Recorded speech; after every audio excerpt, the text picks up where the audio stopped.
Bill लेकर आएंगे parliament में तो बोलेंगे देखो मुसलमानों से हमने उनकी मस्जिद छीन ली, हमने दरगाह छीन ली, उन लोगों से हमने उनकी जमीन छीन ली। अस्सलामु अलैकुम वरहमतुल्लाहि वबरकातुहू। दोस्तों, आज हम दो अहम खबरों पर बात करेंगे। पहली खबर कि जनाब असदुद्दीन ओवैसी साहब ने वक्फ बोर्ड के मुतालिक एक बहुत बड़ा बयान दिया है। दोस्तों, आखिरकार असदुद्दीन ओवैसी साहब ने ऐसा क्या बयान दिया है, आपको इस वीडियो के अंदर हम बताएंगे। दोस्तों, वक्फ का मीडिया कॉन्फ्रेंस करते हुए असदुद्दीन ओवैसी साहब ने ये बात कही है कि बीजेपी उसके बारे में धांधली कर रही है।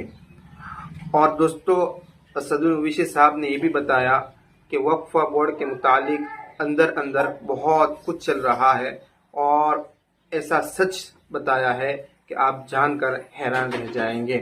हम खुद ही जनाब असदुद्दीन ओवैसी की ज़बानी सुनेंगे। लेकिन दोस्तों, इससे पहले एक खबर ये है कि दारुल उलूम देवबंद ने अपना एक लेटर पैड जारी करते हुए कहा है कि हमारा कोई अकाउंट नहीं है, हमारे नाम से जो अकाउंट चला रहे हैं वो जाली और नकली है। दोस्तों, आइए असदुद्दीन ओवैसी की ज़बानी सुनते हैं कि वक्फ बोर्ड के ताल्लुक से उन्होंने ऐसा क्या बयान दिया है कि सब लोग हैरान रह जाएंगे। आइए उनकी ज़बानी सुनते हैं, चलते हैं वीडियो की तरफ। आप यहाँ पर वक्फ बिल में आप ये क्यों प्रोविजन ला रहे हैं?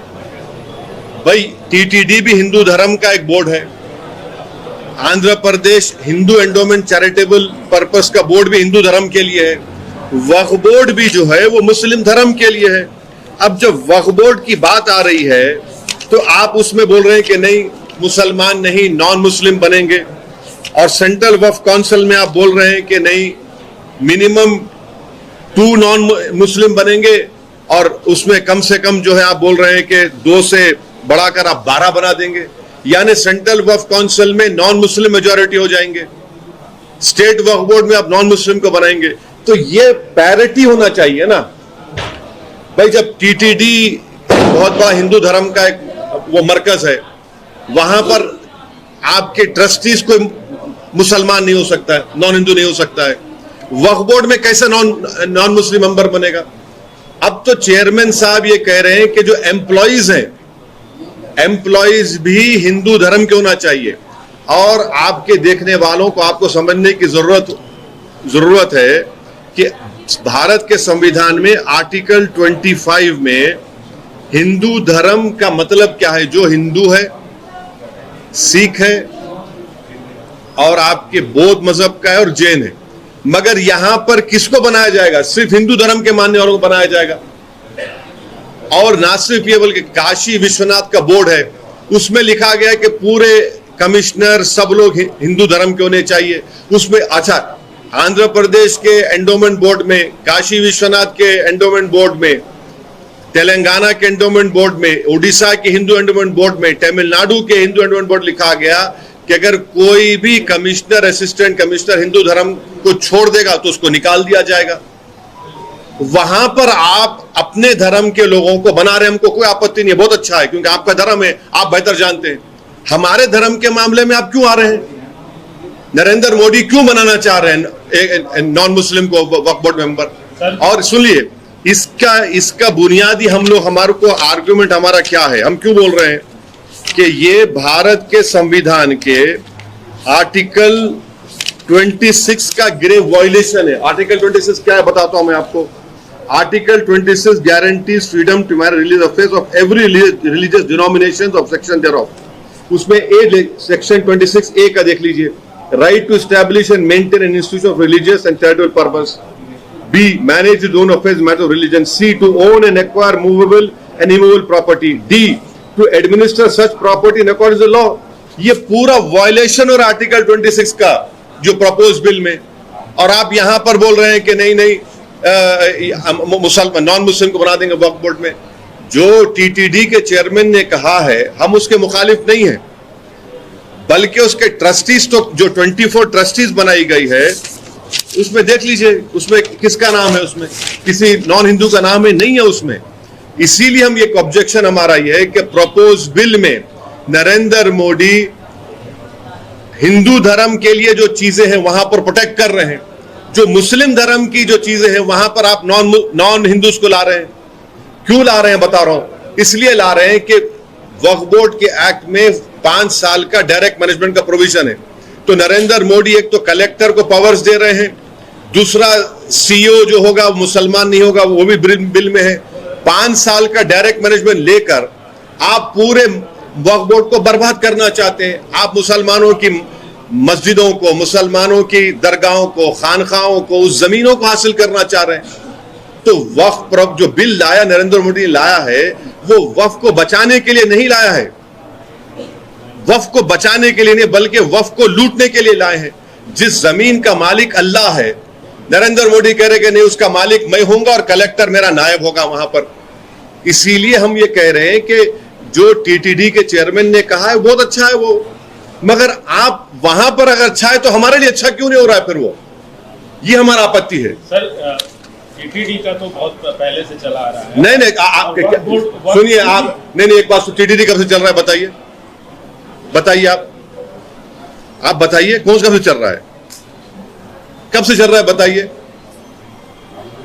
वह सुनिए, दुनिया में दान का कॉन्सेप्ट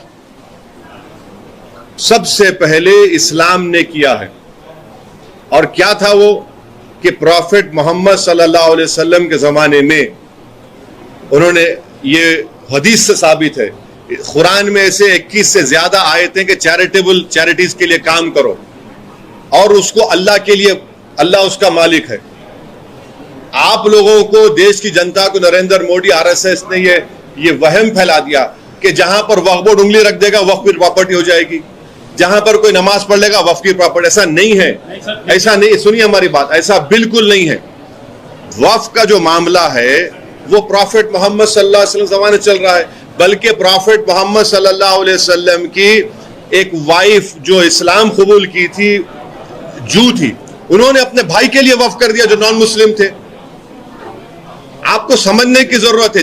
धांधली के नाम पे आप वक्फ बोर्ड को छीन लेंगे, धांधली के नाम पे आप नॉन मुस्लिम्स को मेंबर बना देंगे, धांधली के नाम पे आप छीन लेंगे। अरे भाई धांधली क्या नहीं हुई है, धांधली क्या नहीं हो रही है धांधली। वक्फ बोर्ड को कैसे आपको लगता है कि जिस तरीके से आपने ये भी कहा कि हुआ है, लेकिन उसको कैसे ठीक किया जाए, कैसे आपको लगता है कि ये इसको ठीक करने के, अच्छा एक सुनिए अभी आप, मोदी जी क्या कर रहे हैं, एक सेक्शन है 95 एक्ट में, अगर कोई चोरी से वक्फ प्रॉपर्टी को बेचता है तो उसको 2 साल की सजा, रिगरस इंप्रिजनमेंट और नॉन बेलेबल। नरेंद्र मोदी क्या कर दिए, 6 महीने कर दिए, उसको बेलेबल कर दिए। वक्फ की प्रॉपर्टी बचा रहे हैं आप लोगों को मालूम कि सच्चर कमेटी ने दिल्ली में कहा कि 123 वक्फ प्रॉपर्टीज गवर्नमेंट ऑफ इंडिया के इलीगल कब्जे में है। 2007 में सच्चर कमेटी ने कहा कि उसकी लागत 6000 करोड़ रुपए है। मोदी की सरकार, उससे पहले मनमोहन सिंह की सरकार उस पर कब्जा करके बैठी हुई है। छोड़िए ना उन लोगों को, आप लोग एजेंडा चला रहे। देखो अरे एएसआई मालिक नहीं होता, एएसआई उसके मेंटेनेंस के लिए, उसके हद तक एएसआई, उसका मालिक तो वक्फ होता है। वो सच्चर कमेटी ने कहा कि 172 ASI properties are in the illegal possession of ASI.